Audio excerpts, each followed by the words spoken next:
Hello, I'm Greg Esnouf. I'm the coordinator of the CFA 2009 Fires Taskforce. I'd like to give you an update on the Royal Commission. The Royal Commission held its final public hearing on the 27th of May. After this time, the Commissioners will retire and consider all of the evidence that they've heard during the Royal Commission, and the Commissioners will present their final report to the Governor by the 31st of July this year.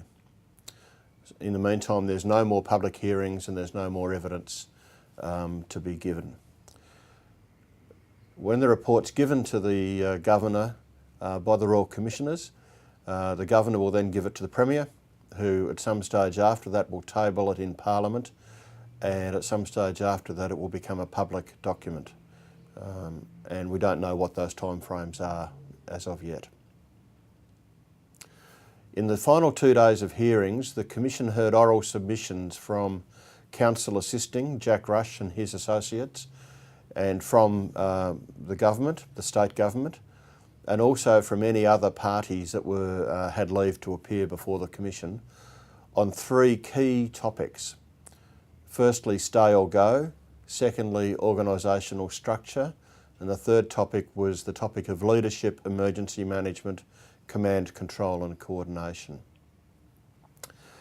The first topic was stay or go, and in that Council Assisting proposed a bushfire safety policy framework for Victoria and made a number of recommendations about a future way forward for community safety in Victoria. They based a number of their recommendations on an assumption that the stay or go policy failed on the 7th of February 2009. The state rejected a number of the contentions of Council Assisting, and in particular that the stay or go policy had failed. And while it accepted some of the recommendations that Council Assisting put up and accepted some in principle, it also rejected 2 recommendations of Council Assisting. Details of all of the Council Assisting submission and the response of the state can be found on CFA Connect, where there's an analysis of each of the recommendations and also a summary of the key issues that were discussed. The second topic discussed in the final 2 days was organisational structure. Council Assisting proposed a new Victorian Fire Services Board, which would be an overarching board over CFA, DSC and the Metropolitan Fire Brigade. It proposed that this board would replace both the CFA board and the MFB board as well. It proposed that the members of the board be the 3 chief officers of the 3 organisations, as well as a United Firefighters Union representative, a VFBV representative and a Municipal Association of Victoria representative, and some schools-based representatives as well. The state rejected this concept as being a radical change and being very close to amalgamation of the 3 fire services. It was unclear in a number of ways how the proposed board would operate within the existing frameworks of CFA, MFB and DSC.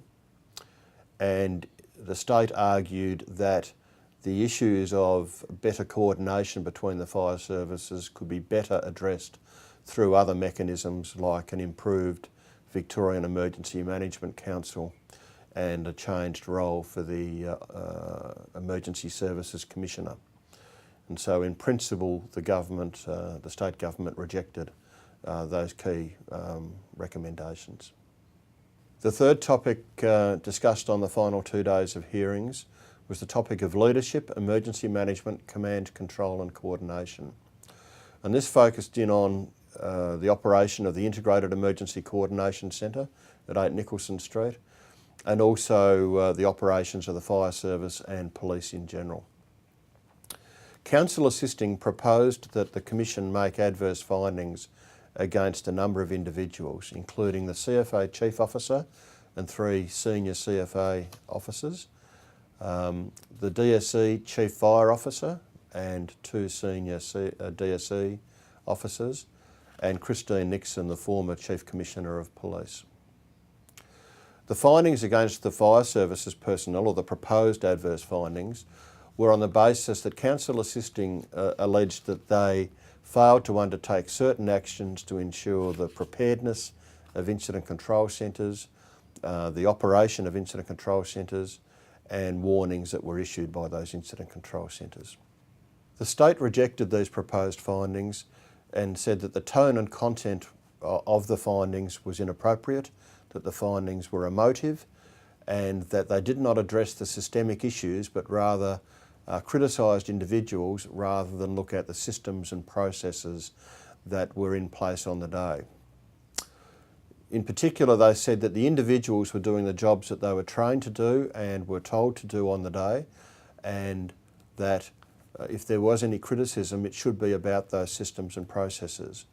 And the state said that they had already made a number of changes since the 7th of February 2009 to improve those systems and processes, which weren't recognised in council assisting submission.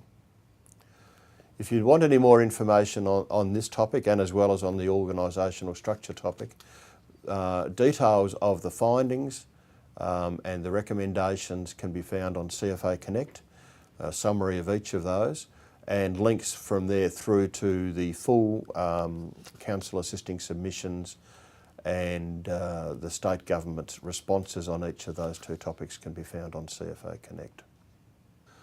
I'd like to thank all those people that have supported the Fires Taskforce through the last 18 months. It's been a particularly difficult period for everybody, and those people that have supported the Taskforce by providing documents or statements or helping out in any way, shape or form with how we needed to get information to the Royal Commission, I'd like to thank you for your support on the way through. I'd like to remind people of the welfare services that CFA continues to provide to those people that have been impacted by the Royal Commission and by the fires, and if you need to access those services, please contact your local region or the CFA Taskforce, and we'll provide whatever support we can to help you through that period. I'll provide another update soon after the final report of the Royal Commission is released. I look forward to that. Thank you very much for your time.